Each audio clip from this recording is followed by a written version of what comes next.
National Court wants Baki to explain his actions. Fiji's police commissioner visit PNG amid standoff. And a suspect caught with marijuana bag at Nadzab Airport. This is National EMTV News with Hope Imaka. Good evening and thank you for joining us for Thursday's news. The National Court in Port Moresby has directed Police Commissioner Gary Baki to explain his intentions behind legal concerns he included as terms of reference when he issued directions to investigate the actions of the fraud squad. Justice Colin McHale told Baki's lawyer the matters were before both the National and Supreme Courts and asked him to make a response next Wednesday. Justice McHale's directions were in relation to the temporary closure of the National Fraud and Anti-Corruption Directorate on Monday afternoon. Justice Colin directed lawyer Nicholas Tema's attention to point 3 of the first terms of reference, which was published on page 39 of today's Post-Courier. The TOR questions the conduct of the fraud director, Chief Superintendent Matthew Damaru, and his members in challenging the commissioner in court, and whether the legal representation of Damaru and his deputy Timothy Gitua by private lawyers is a conflict of interest and if it breaches the Police Act. Justice Colin repeated at least 3 times when emphasizing that those matters are undergoing proceedings at the National and Supreme Courts. Baki justified the temporary shutdown of the National Fraud and Anti-Corruption Directorate in the article as measures he is taking to ensure there is stability within fraud members when investigating major fraud cases and to restore the command and control in the RPNJC. At the moment, there is a court order that restrains the police commissioner from interfering with the operations of the fraud squad. But the police commissioner has gone ahead to investigate the legal representation of Damaru and Gitua by private lawyers. His actions have resulted in the National Court asking him to justify his actions next Wednesday. Thekla Gunga, National EMTV News. The unions, meanwhile, have remained silent since the standoff between the police commissioner and the fraud squad began. Today, there were mixed responses from the union front, but the responses were drawn only after being prompted by the media. The police union has said it will remain neutral in the current impasse between the commissioner and fraud squad. Union President Lowa Tambua told MTV News today that Damaru's suspension was an administrative matter and the police union had no powers to interfere. Vasinati Yama reports. Mr. Tambua made it clear that the police union was never silent about the impasse because it was an administrative matter. He said the union will only be instrumental when the national security of the country is at stake.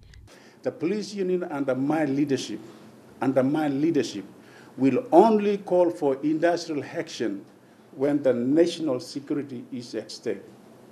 Anything that is done by the government, any situation from Commissioner's office that threatens national security, and then the police union will step in.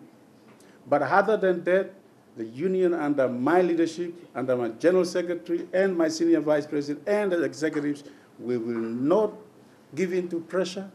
Tambua also said the union will only stage industrial actions if there is a political interference in the constabulary. He maintained that they are bound by the Industrial Act and they have no authority to interfere with the administrative action of the commissioner. Our critics are going around maybe telling other members that, we're doing nothing. We're not doing nothing. We have been time and time again warning the government of its interference in the administration of the police force. We've been talking with Mr. Kulunga, we've been talking with Mr. Baki, we're talking with the current commissioner on this one issue. We are not sleeping. We are always talking. We are always having dialogue. Now, it's matter for the police commissioner. While the police union stands neutral on that matter, Anti-corruption organization Transparency International has called on Commissioner Baki to reopen the fraud office and refrain from giving instructions to police officers who are at risk of being charged with attempting to pervert the course of justice. Chairman Lawrence Stevens stated that TIPNG is aware of the work of the National Fraud and Anti-Corruption Directorate. However, he said that TIPNG is also aware that the administrative powers of police leadership are distinct. TIPNG is calling on Commissioner Baki to retract his instruction and reopen the fraud office. Stevens added that the office belongs to the citizens of Papua New Guinea. The corruption watchdog is also seeking legal advice on court decisions made and how office holders sabotage the decisions. Basenata Yama, National EMTV News. In a separate news conference, the Trade Union Congress President Ugwalubu Mwana has said the current impasse between Police Commissioner and the National Fraud Squad was not in the interest of the country and rule of law needed to be upheld. He said that the office of the Police Commissioner is guided by its own act, which the TUC respect, but the National Fraud's independence had to be respected as well. Mr. Mwana, speaking on behalf of the Trade Union Congress, says that they have been monitoring the situation and the rule of law should be upheld. He says the court decision passed down by the National Court should be respected. Respect the orders of the court. This is the rule of law, and that is the leadership that we must take. He said the tug of war between Police Commissioner Gary Baki and National Fraud Squad was pulling apart constitutional officers and was not in the interest of the country. The union have been silent since the suspension of the members of Fraud Squad. Today they responded only after being prompted with questions. National Fraud Squad Secretariat is a very important unit of the police rural Papua New Guinea constabulary, and would like to ask all parties involved in the impasse to recognize the importance of the rule of law. He said for the good of the people and the country, the rule of law must be upheld. He says the National Fraud Squad was an important part of the Royal Police Constabulary and should be able to do their job without favour. That the impartiality of the Royal Papua New Guinea Constabulary must be maintained. At the same time, we believe that the directorates and divisions within the police force must be allowed to perform their duties without fear of favor. Adelaide Xerox Kari, National EMTV News. Deputy Opposition Leader Sam Basil has made several calls to the Ombudsman Commission and the Prime Minister amidst the suspension and reappointment of the National Fraud Squad. Basil has called on the Ombudsman Commissioner Phoebe Sangatari to intervene and make public their position on the matter. He also called the prosecutors to charge Police Commissioner Gary Baki with contempt of court for forcefully locking the fraud squad out of their office when the Supreme Court issued a stay order on their suspension. Prime Minister Peter O'Neill has previously mentioned in Parliament and in public commentary that the only time he will step down from office is when there is evidence to prove he is guilty of any wrongdoing. And former Police Minister Bire Kimisopa has also issued a strong word of caution to the Police Commissioner to guard the independence of the Royal Papua New Guinea Constabulary. In an interview with MTV Today, Mr. Kimisopa said the actions of the Police Commissioner sets a bad precedent that has an eroding effect on the confidence in the police force. He said the independence of the fraud squad should be maintained. For a police commissioner to arbitrarily or unilaterally make such decisions like that is encroaching on independence. The very virtue that holds law enforcement together is their independence. And he needs to define what he means by high profile. So what's the criteria you use? Is it a member of parliament? If it's a high-profile lawyer, is it someone with $1 billion kina in his bank account? What do you mean high profile? I have no clue. We're all citizens. regardless of your station in life. Now, once you break the law, or you assume to have broken the law, you've broken the law. You really need to be brought in. And that right is vested in the arms of the police. Now, we can have a field day and arguing as to, no, you're wrong, we shouldn't be charged. You know, that's a matter for the public to decide, not for the police to decide, you know, not for the police to decide. They have a job to do. They must not be impeded whatsoever. This is the first time I've come across, you know, the high-profile cases need to be verted by the commissioner. Where in the world do you get that? You can't have one rule for the untouchables and one rule for everyone else. It doesn't work in this country, not in this democracy that we have. Fijian Police Commissioner Sitiveni Jiliho arrived in Port Moresby today amidst a standoff between his PNG counterpart, boss, and fraud investigators. The standoff has lasted for a week now. Despite recent events, the arrival of Fiji's top cop was ceremoniously welcomed at the Jackson's International Airport. Police Commissioner Gary Baki says he will discuss with his Fijian counterpart options for PNG to send officers on international missions. Quinton Alom reports. Fiji's Police Commissioner, Brigadier General Sitiveni Jiliho, arrived in Port Moresby today. He was welcomed at the Jackson's International Airport by Police Commissioner Gary Baki. Fiji's top cop was given a guard of honor and inspected the parade hosted by members of the Royal PNG Constabulary. He will be in the country for 2 days discussing regional issues with Commissioner Baki and the government. Mr. Baki says he will be pushing forward the idea for Fiji to take on board a contingent from PNG Police Force to be part of international peacekeeping missions. And I am contemplating and seriously looking at, not in the too distant future, to have a contingent from the RPNGC being part of the Fijian police contingent that is deployed on overseas mission. So it's an agenda I'm pushing as Commissioner. Fiji and PNG are members of the Melanesian Spearhead Group, and both commissioners will discuss at the top level to include PNG police in international operations, something Fiji has experience on. So that we expose our men not only internally in Papua New Guinea but abroad, outside the world. The arrival of Fiji's police commissioner came at a critical time when the RPNGC was experiencing friction between Commissioner Baki and heads of the National Fraud and Anti-Corruption Directorate. A final warning was given to the fraud officers to hand over vehicle keys and firearms today. But the arrival of Fiji's top cop may release some of the pressure, at least for the next 2 days. Quinten Alom, National EMTV News. The day's other stories when we come back: the rape case of female Kokoda tourist adjourned, marijuana haul in Lae, and the trial into the Rabaul Queen disaster continues. Stay with us for the details.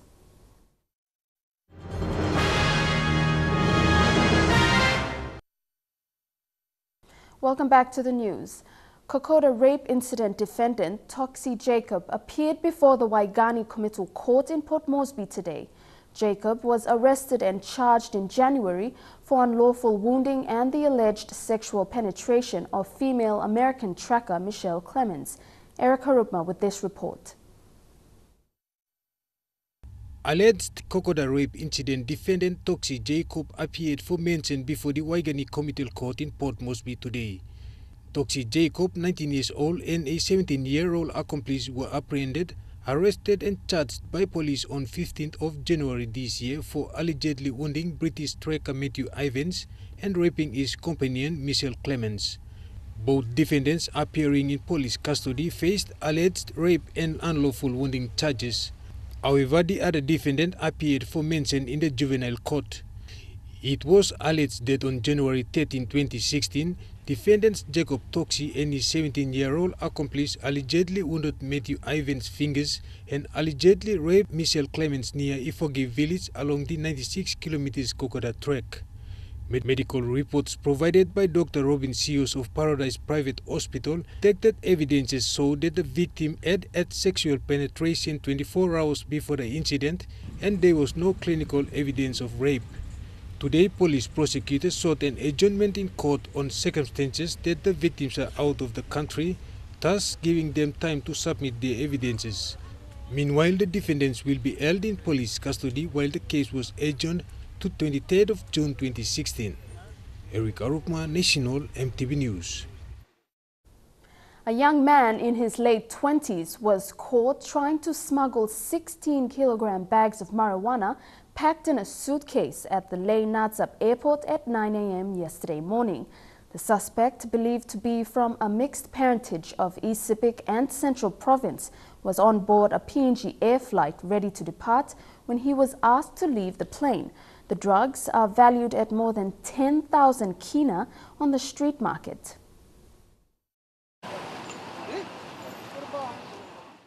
G4S security guard John Michael was stationed at the PNG Airlines check-in area, checking in luggage to make sure passengers are not carrying prohibited materials onto the plane. At 9 a.m., after the passengers had boarded the plane, the guards found the suitcase packed with 8 parcels of marijuana wrapped neatly with black plastic. 16 kg, 16 kilogram, all in packed in a black wrappers, packed in a suitcase. G4S internal investigator Bonnie Tiny said the suspect was trying to take the drugs to Rabaul. He said the suspect bought the drugs from Goroka and is on his way to Rabaul when he was caught. He was bound for Rabaul, flight CG6 1716. Last Friday, a similar incident occurred at the airport where a man and an elderly woman was caught carrying parcels of drugs wrapped in a clear white plastic. Both have been caught, arrested and charged. They are now in police custody awaiting their first court appearance next week. This is not the first incident that has happened. Many people have got away with drug smuggling at the Nadzab Airport. This incident highlights the need to upgrade the airport security facilities to help cut down on the number of incidences that have occurred. Mata Lewis, National EMTV News, Ley. It took nearly 4 years for the Rabaul Queen court case to be brought to trial. The case went into trial after Rabaul shipping owner Peter Sharp and the MV ship's captain Anthony Siao pleaded not guilty to manslaughter charges. The case that has been underway in Kokopo since Monday last week has been further adjourned. The trial will resume on June the 1st with more survivors and relatives of those perished during the disaster expected to testify in court. Edwin Fidelis reports. Kurt Anthony Soagili came with his t-shirt he kept with him since the sinking of Rabaul Queen. It is a reminder of what happened on the 2nd day of February 2012. He is one of many survivors who have come to the Kokopo courthouse every morning since Monday last week, waiting for their turn to be called into the courtroom to give evidence. Inside the courtroom, each witness took the judge through a moment-by-moment account of what happened before the ship sank, many of them describing it in court as their worst day at sea. Mibla na nag-give up, mibla ba stop intake, na mibla ba kutok strong, mibla ba sabote mo. Usa to lawyer o prosecutor will stop beside mibla see that this case come to an end and justice must be done for us all. For the relatives and the survivors, it is a long and expensive trial that is dragging into its 4th year, with many more witnesses on the waiting list. Also, witnesses currently living in Buka are expected to be flown into Kokopo to testify during the trial. We have been waiting for 4 years for this case to be heard. At last, the state has to prove in court if the ship was overloaded, which led to its sinking, and that more than 100 people died, as stated in the police investigation reports. The 2 other co-accused, Grace Amen, the Rabaul Shipping's Kimber branch manageress, had her charge dropped in the current trial. She will be prosecuted separately on a later date for one count of sending an unseaworthy vessel to sea. The other accused, chief mate of the ship, Michael Zirao, had his case struck out due to inadequate evidence from the state to prosecute him. The two accused left in the defendant box are Rabaul shipping owner Peter Sharp and MV Rabaul Queen's captain Anthony Chiao. Edwin Fidelis, National EMTV News, Kokopo. The Madang Governor, Jim Kass, has recently visited the Manam Islanders on the island and the care centers to briefly celebrate the victory of the passing of the Manam Resettlement Authority Bill with them. The governor was warmly received by the islanders in his visits to all three care centers and on the island, also receiving acknowledgements of gratitude from the village leaders, also known as the Kukurais. Rachel Shise with this report.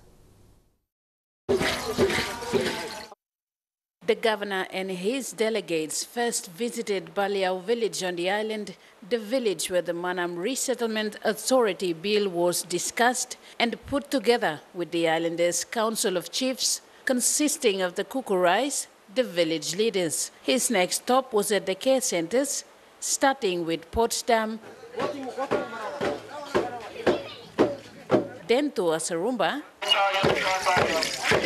and finishing off at the Mangem Care Center. The islanders say they couldn't fully express their gratitude because the governor's visit was a brief one. People like him, governor must come back and time as soon as people our Manam leaders sit down and planning, 2 to 3 days, and this activity, I mean, no click something. Even people by asking Prime Minister, or ask him, or some senior Bundi member and a middle Ramu member, Tommy Tom's call, only got input, only fight that long. I support him this bill.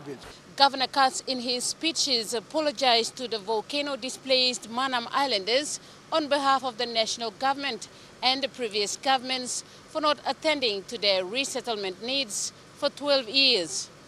Making big talk sorrow long government come long you plan. Government promising you long look at you location and that's 6 plamoon that's all. 6 plamoon and go close to 12 Christmas. Katz went on to stress that pushing the MRA bill was his long-time goal and not just because of the elections that are just around the corner. Mr. Also next time of election. He assured that groundwork for the resettlement process is being taken care of. The election ground finished 10,000 hectares long under room. All Papa ground long up only one bell, long Larim 20,000 manams. Rachel Shise, National EMTV News, Madang. The Department of Transport says it wants to collaborate with stakeholders, including the National Capital District Commission, to resolve the public transport system in NCD. Secretary for the Department of Transport, Roy Mumu, said this in a media conference today following the recent PMV strike. Mr. Mumu said major discussions will be made at the next Road Traffic Authority Board meeting next week. The media conference was attended by Department of Transport Secretary Roy Mumu, Chairman of the Road Traffic Authority Melvin Yalapan, and the Acting Chief Executive Officer for the Road Traffic Authority Nelson Terema. Secretary Mumu said it has taken time to address the public transport system issue because of a transition phase from the former Land Transport Board to the new Road Traffic Authority Board. Government at that time approved a policy for individual Papua New Guineans to run public transport system in the city. That changed maybe 30 years ago from a management company to individuals. As we know, it has not worked. So we were waiting for the Road Traffic Authority to come on and then the transition arrangement, and then we'll look at a better managed operations of the public transport system. Chairman of the Road Traffic Authority Melvin Yalapan said one of the mandates of the Road Traffic Authority is to modernize the public transport system. Mr. Yalapan, however, said that a survey will need to be conducted to determine how many routes are needed in the city and how many PMVs are needed on each route. It's important we carry out the study. You just can't. We just can't allocate buses or create new routes. You have to have the data to be able to support. Acting Chief Executive Officer for the Road Traffic Authority, Nelson Terema, said the authority is looking at ways to manage the public transport system, admitting that it was a real challenge. It is really a challenge to manage and control the public transport in the city because it is owned by individuals. So thousands of people, they are owning taxis and buses, so the authorities concerned. So one way is the board has been discussed in these 3 meetings to corporatize the public transport system. PMV operators are represented on the Road Traffic Authority board through the PMV Operators Association.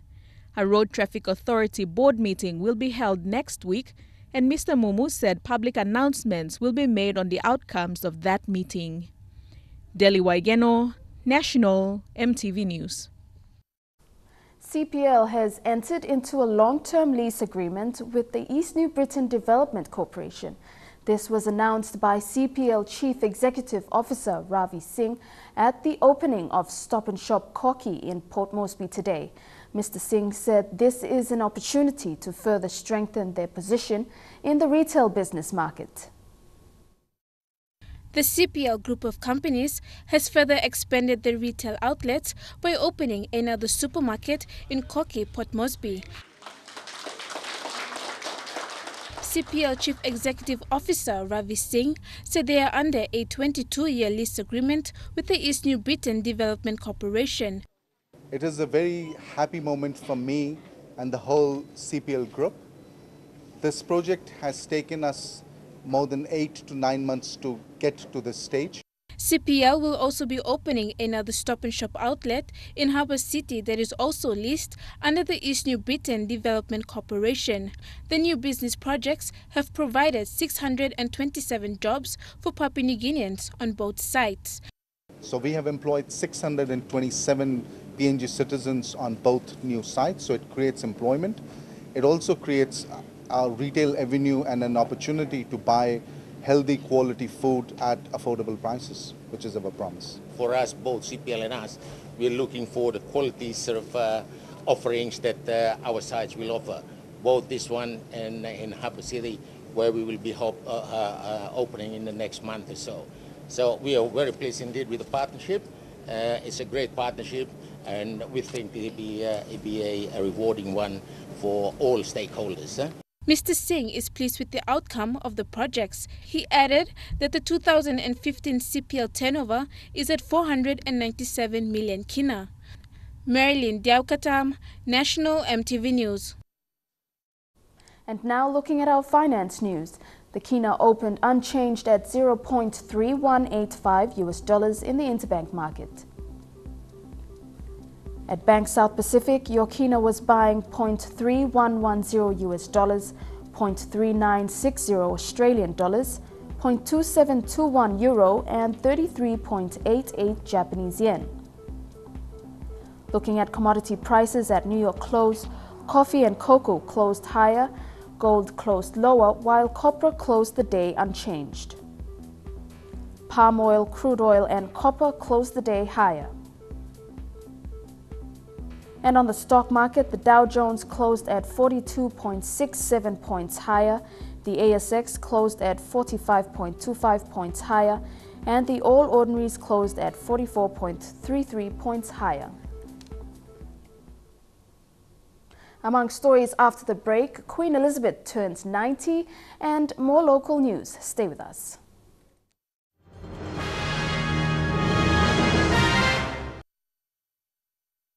Welcome back to the news.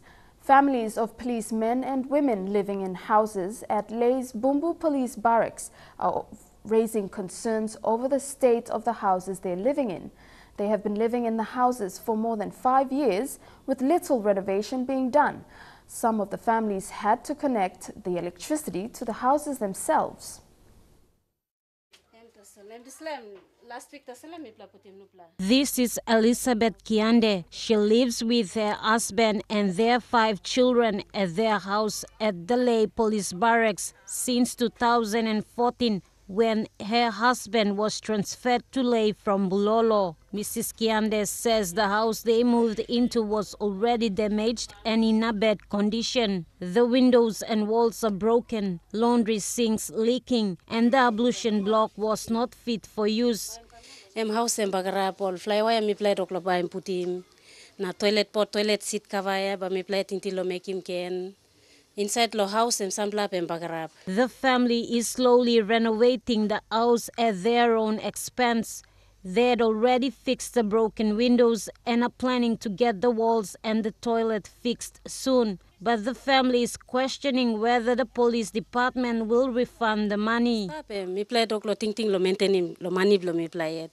Mi play maintain lo money blo mi play na ba mi play give him bill go lo department and department ba look lo mi play this mi play sa ting plan again. Most of the families are hoping that the 7 incomplete duplexes would be finished on time so that they can be able to move in. But for now, they are not sure when this will happen. Police Commissioner Gary Baki had assured Lae policemen and women to have those houses completed on time to accommodate them. The houses at the Lae Bumbu Police Barracks have been built in the early 1960s. Since that time, there has not been any maintenance work carried out on any of those houses. It's been more than 50 years, and yet those policemen and women continue to live in those houses. Mata Luis, National EMTV News, Lae. Water supply to Lae's Bumbu Police Barracks and Buimo Jail was cut today for outstanding water bill payments. The police department owes Water PNG close to 3 million kina, while the correctional service has to pay over 1.5 million kina. Water PNG is on a nationwide drive to recoup around 45 million kina in outstanding bills. Bethany Harman with this report. While this move by Water PNG may come as shocking to people, the SOE maintains it had to be done in order to recoup huge losses. Operational costs to keep the state-owned entity supplying water is getting more expensive and the profit margin is getting low. People and institutions aren't paying their bills and it's all accumulating huge costs. As of today, we have an outstanding of 45 million in nationwide in debts, 45 million kina. This disconnection happened at the Lae Bumbu Police Barracks. It owes 2.9 million kina in outstanding bills. We feel for the family, but in the long run, we are foreseeing that if no money is paid up, the operation will stop, and there will be no water, and it will be disasters for us. So police families have demanded that the police commissioner Gary Baki make directions to pay the bill. Mi pla paine hard lesera na kain heavy also. You know now mi pla sta pessimal kain problem also. Mi pla laya mi pla ga heavy power. 7 years na mi sera hante disla power inogad la area blami. Na mi pla pulim code lang single quota seminar look good pla mo mi pla use him disla power too. Na now maybe pla wara igo big pla tumas la mi pla mama na pikini ba mi pla kisimo wara also manem. Another government-run correctional institution, the Buimo Jail, will not have water flowing out from its taps for its 700 inmates and nearly 2,000 people living at the premises. The correctional service owes Water PNG 1.6 million kina. And in Buimo we have other problems with rations and after the last escape, these accumulated problems. And the shutting down of water is an added problem, where I do not have the solution to it. I have to refer all this query back to the commissioner, because he is the chief financial delegate of the department. Water PNG is recouping around 45 million kina of outstanding water bill payments. It's already cut water supply to Wewak's Moim Army Barracks and the Boram Jail. In the Western Highlands province, it's also cut water supply to the Baisu Jail. The move now puts pressure on all authorities, the Lae District, the Morobe Provincial Government and the National Government to pay up the bills. Bethany Harriman, National EMTV News, Lae. Queen Elizabeth II, the longest reigning British monarch, turns 90 today. She was born at 2:40 a.m. on April 21, 1926 in London to King George VI and his wife Elizabeth Bowes-Lyon. While the Queen's official birthday is celebrated on a different day, a range of activities have been launched to mark the monarch's actual date of birth. The Prime Minister Peter O'Neill has extended the nation's great congratulations to Her Majesty Queen Elizabeth II on the occasion of her 90th birthday. He says the people of Papua New Guinea hold Her Majesty, who is our sovereign, in the highest esteem and affection, and join with the people of the United Kingdom and the Commonwealth in wishing Queen Elizabeth continued good health and a happy birthday. He says her commitment to service delivered when she became Queen remains as strong today as it has ever been. When the country gained independence in 1975, she became Queen of Papua New Guinea, and the people have valued the association with the Queen and the royal family ever since. Coming up in Chukai Sports, football, bowling and a new sport, handball. Details when we come back.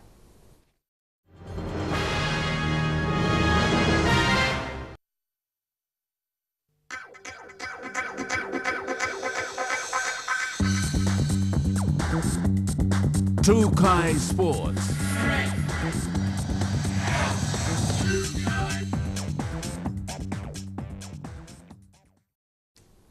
Welcome to Chukai Sports.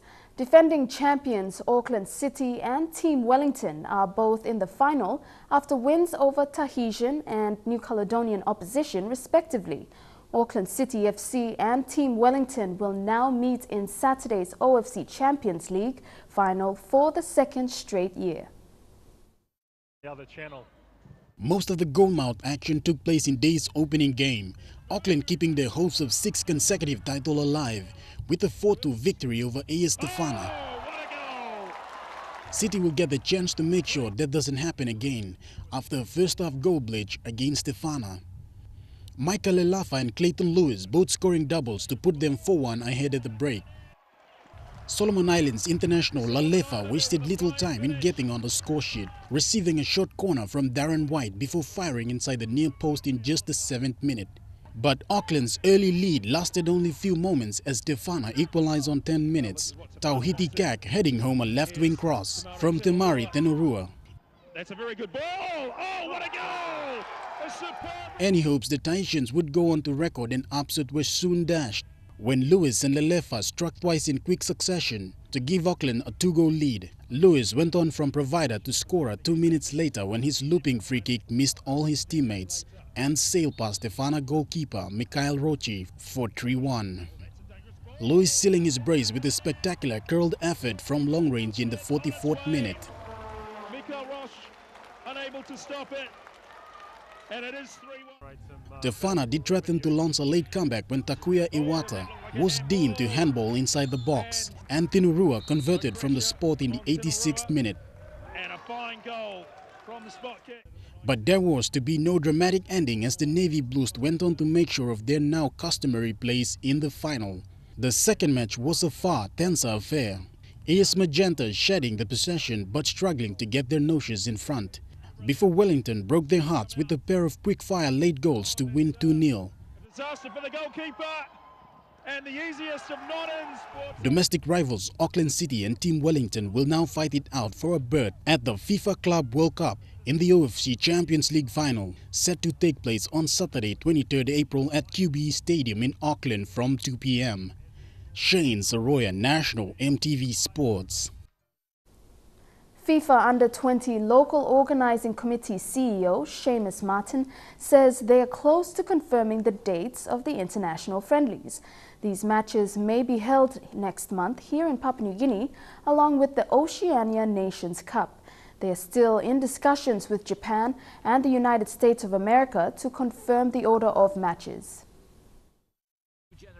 These matches are key friendlies in preparation for the FIFA Under-20 Women's World Cup in November.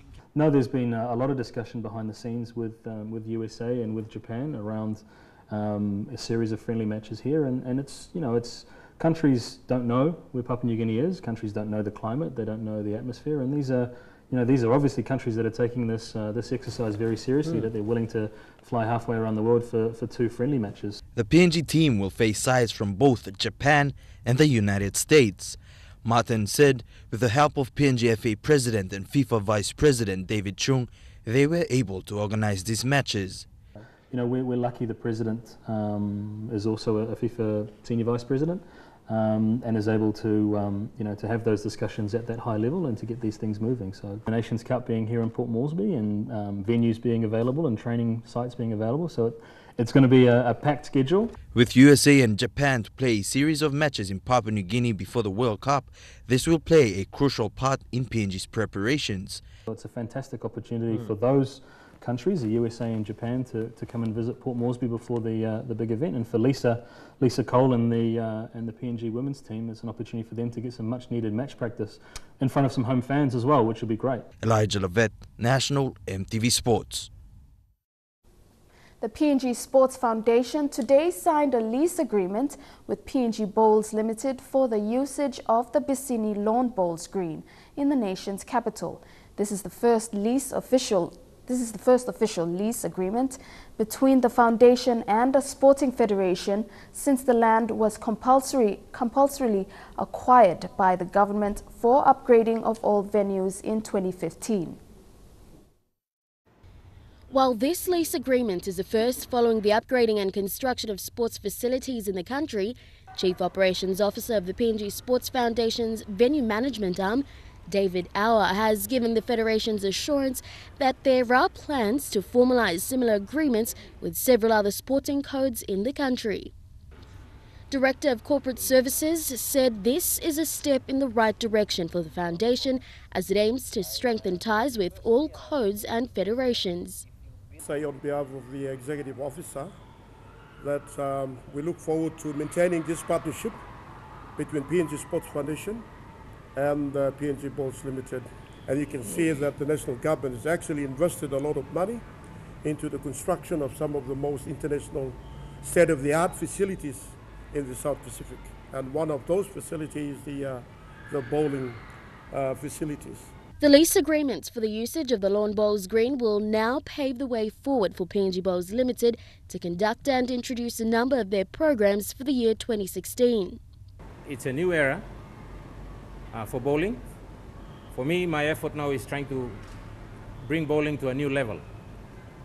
Having been appointed, bowling was subsiding, if you like. The sport is currently heavily male-dominated. What Kevin Kautu wants to address as president of PNG Bowls Limited is reinforce women's competitions and junior development programs to ensure the legacy of bowling is maintained in the years to come. Lorraine Genia, National EMTV Sports. The PNG Handball Federation has started their 2016 season with the Under-20 men's training preparation. The team is currently training at the Tauranga Aquatic Indoor Centre. Mike Hoime reports.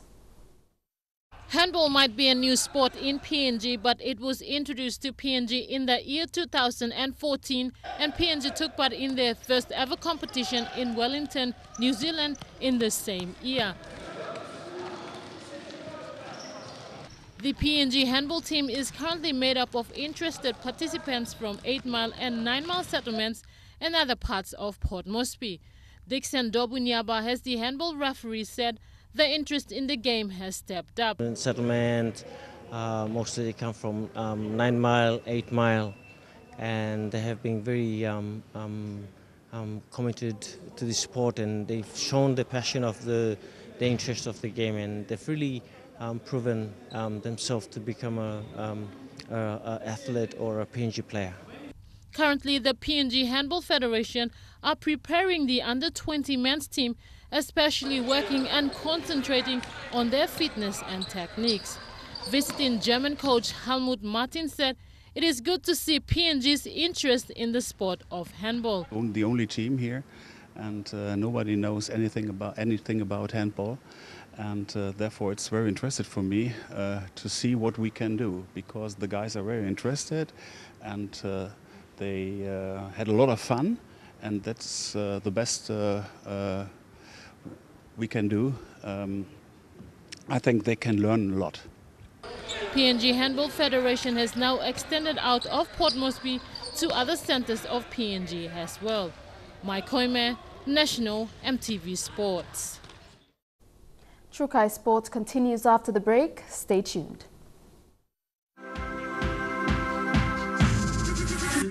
Trukai Sports.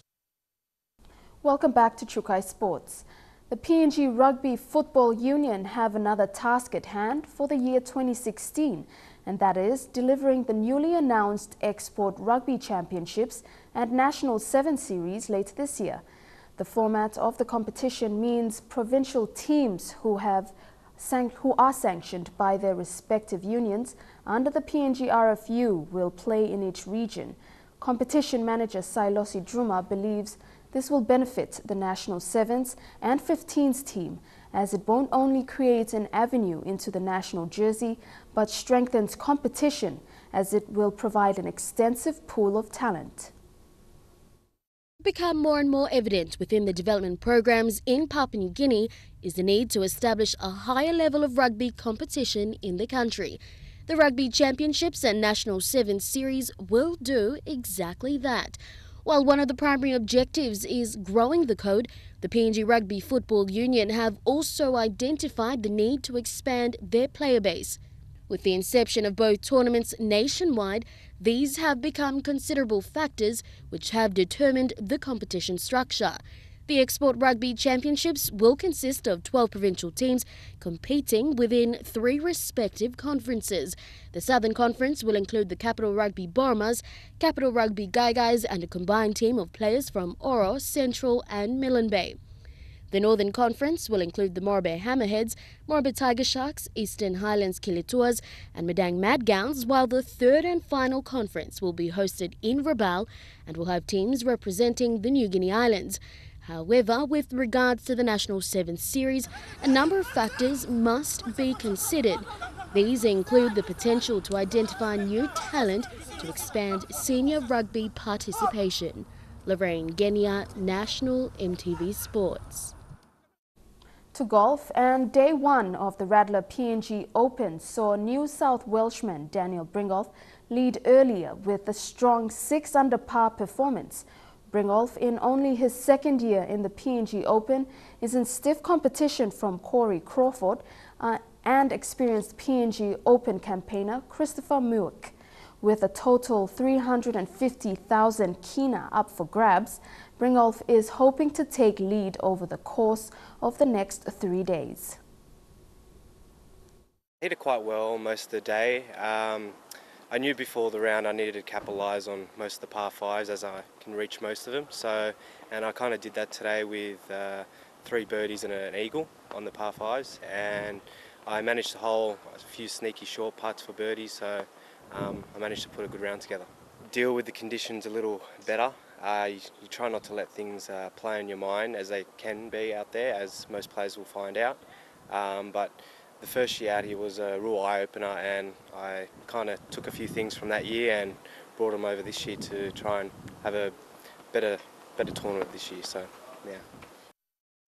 And that ends Trukai Sports. I'll have the weather details after these short messages.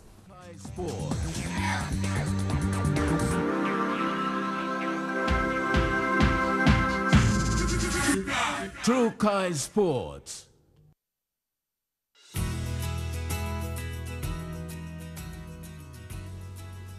Your weather forecast for tonight and tomorrow. In the southern region, a shower or 2 for Port Moresby and Popondetta, few showers for Daru and Kerema, and mostly fine for Alatau.